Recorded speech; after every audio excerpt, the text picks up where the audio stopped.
excited to have a really good friend, Christina Kosmowski, here at PagerDuty Summit. She's a good friend. We got to know each other when, what was it, 2015, 2016? I can't believe it. Time is flying. I know. And just for everybody's reference, we both worked under Maria Martinez at Salesforce.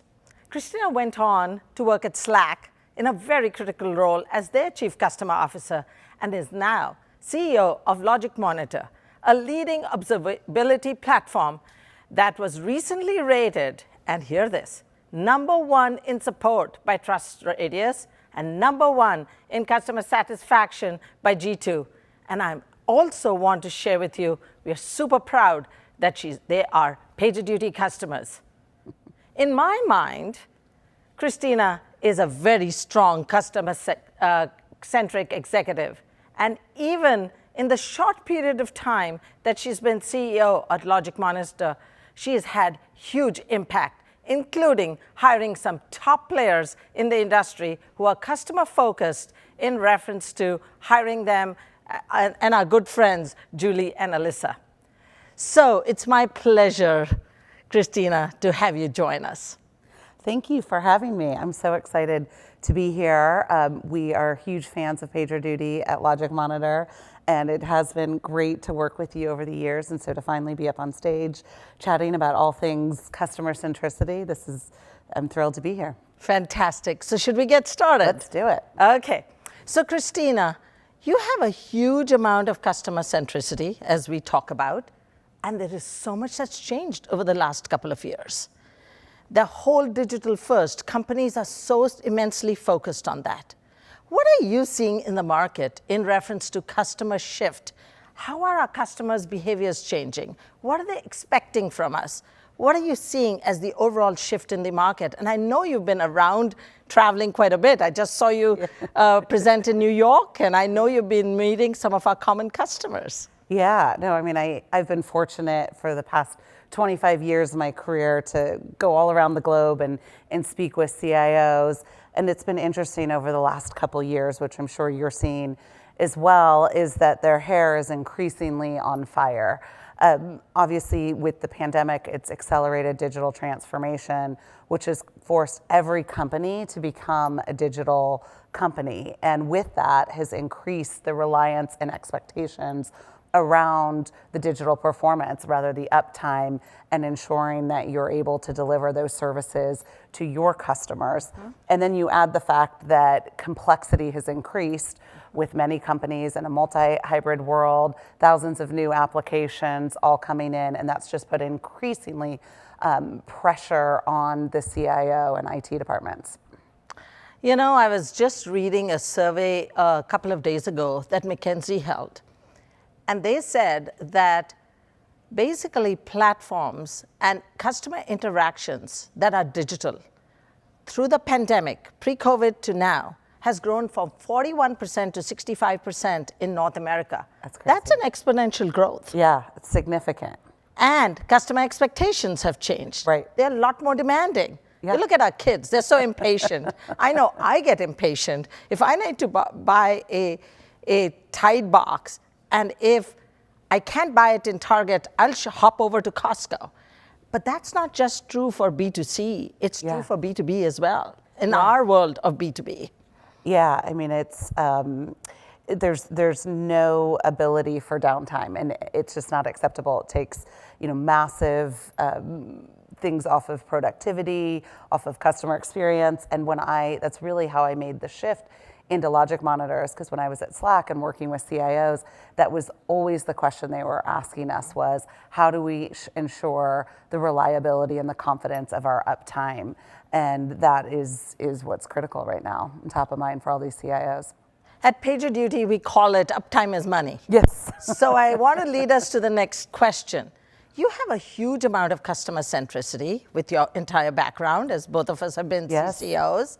How do you rally all your executive teams to define what the value is to the customer? And how do you define value from a customer's perspective? Yeah, I mean, it's always the $1 million question. And I think, my background, I spent 15 years at Salesforce, 4 years at Slack, which are very much business applications, and coming into Logic Monitor being a much more technical tool and surfacing a lot of technical insights. I felt it's really important, though, that we're able to translate that into business value. What is the company, the imperative objectives that the company is trying to drive? And so we're really working with the C-suite at our customers to understand that. And so there are several ways we've operationalized that. And I always say, process is not the antithesis of innovation. It actually enables innovation. And so for us, there's a few things we've done. First and foremost is we've created an executive sponsorship program, and we cascade that through the entire organization. So not just from our field executives, but also from our finance executives, our legal executives. Everyone in the company has accountability towards our customers. And so we're able to surface what are the challenges that the customer has and what are the things that from a business perspective they're trying to move the needle on. And we assign an executive that's really accountable to ensuring that those values and needs are met. And so that's the first thing we do. The second thing we do is the voice of the customer is so important, as you know, is them being able to articulate what value means and where they continue to need your help. And so we've put together a product council that meets quarterly, and this is quite a few executives from our team, as well as some members from our board. And that's really where we aggregate the voice of the customer and we make the product roadmap decisions together with that voice in mind. And so that's been an important part of ensuring that we're building our products for our customers, for the value of our customers. And then finally, there's lots of operational things you can do to constantly bring this customer centricity to life. So obviously I'm a huge fan of Slack, having come from there, but being able to have channels for all of your customers. So I can see, even coming to this conference, I can see, all right, what's the status of what's happening with PagerDuty? What's the status of what's happening with many of our joint customers? And I can get that information real time and always have access to it, as does anyone in the company, an accountant, an engineer. They can always see what's happening with our customers and have those stories and that visibility. Yeah, you bring up a very, very good point, and I'll speak a little bit to the audience. Value is in the eye of the beholder, and you're talking about executive value. What are their use cases? What is the various customers' use cases? What is their value and how are they measured? And how we as vendors are partnering with you, with the customers in order to drive that. So we at PagerDuty look at it from an operational efficiency point of view, whether it's for teams or for individuals. Yeah. And we use data in order to drive that value. And I think what you're doing is very complementary and very important, which we are continuing to drive to, use cases on how our product is being used and how customers are driving value all the way from executives to practitioners. Yeah. As we talked about, CIOs are under increasing pressure right now. Complexity is getting more, not less. And then you've got the CIOs being asked to do more with less money, less resources. And so being able to give them real-time information and information that's very relevant to them is critical. And I think, we're fortunate our products are able to bring that artificial intelligence across the technology stack and aggregate that data into a consumable format that we can then serve up to our customers. And we partner with PagerDuty as well. And so we often are able to serve that to you, and you're able to turn that into an informative alert for customers. You bring up another very, very good point. We do have joint customers. And it's such an opportunity for us to partner together to bring that value to the customer. Yeah. And I think about it, if you're driving monitoring up and down the stack for a CIO, and we not only are providing the intelligence for the alerts that you're feeding into us as our other customers, as we have 600 or more APIs, we acquired a company, Rundeck, that drives automation. So it isn't about just human. It's automation, machine learning, and as well as you heard the previous speakers talk about CS Ops as well. So our Operations Cloud is across multiple organizations and driving that operations readiness for digital transformation. And you're driving the monitoring top to bottom from in the IT stack to actually bring it all together. And that, as you are alluding to, is value for the customer. Yeah, I mean, we're calling it the self-healing enterprise. And we think that is so important, is that we're able to collect and ingest all of the data across the entire technology stack in a single pane of glass. And so that ultimately that automation can be applied to where it's self-healing. And then that allows companies to focus on innovation and customer experiences and not have to worry about problems or outages. It gives them that confidence to focus on that. You have such, and I want to repeat this, such a customer-centric point of view. That's what we've been talking about. You came in, I think in 2021 to Logic Monitor. I did, yes. How do you get your partner ecosystem? As I'm reading the press, your partner ecosystem is only growing. Yes. Your executive leadership, I can see you're hiring some top leaders who are very customer-centric. How do you bring your whole company, whether it's your executive leadership, your teams, your partner ecosystem, to have that customer-focused value proposition? Yeah. How are you rallying all of them together? Yeah, I mean, I think it is important, as you mentioned, just even in our hiring and ensuring that every single person, whether you're in HR or accounting or IT, that you have that customer lens. And so we really look for that when we're hiring folks. And then it's really important that every decision we're making is in context to the customer. And so when we think through all of our different elements, so back to that executive sponsorship program, again, putting this accountability across the organization is critical. We've got customers that we bring into our all hands meetings, being able to tell that story. And when we ask tell us about how the customer is using our products, it's from the lens of this business value perspective. And so another thing that we've brought to life, which I think you guys might have something similar, is we call it an IT readiness assessment. Mm-hmm. And this IT readiness assessment is our ability to partner with customers and run through, a series of things that they should be looking at to ensure that they are ready for the reliability and resilience of their modern enterprises. And so being able to put that in the hands of all of our executives and partners and customers so that we've got this common framework that we're taking them through on this journey is really critical. You're absolutely right. You have your tools for the customer. And I know the customers finds this quite complex, and you're making it easier for them. Yeah. We are taking our customers, which are also your customers, through a maturity curve. Yeah. So it's a different lens in terms of driving what the customer is trying to achieve, but it's a maturity curve in terms of getting them to reach out to their customers more proactively than reactively.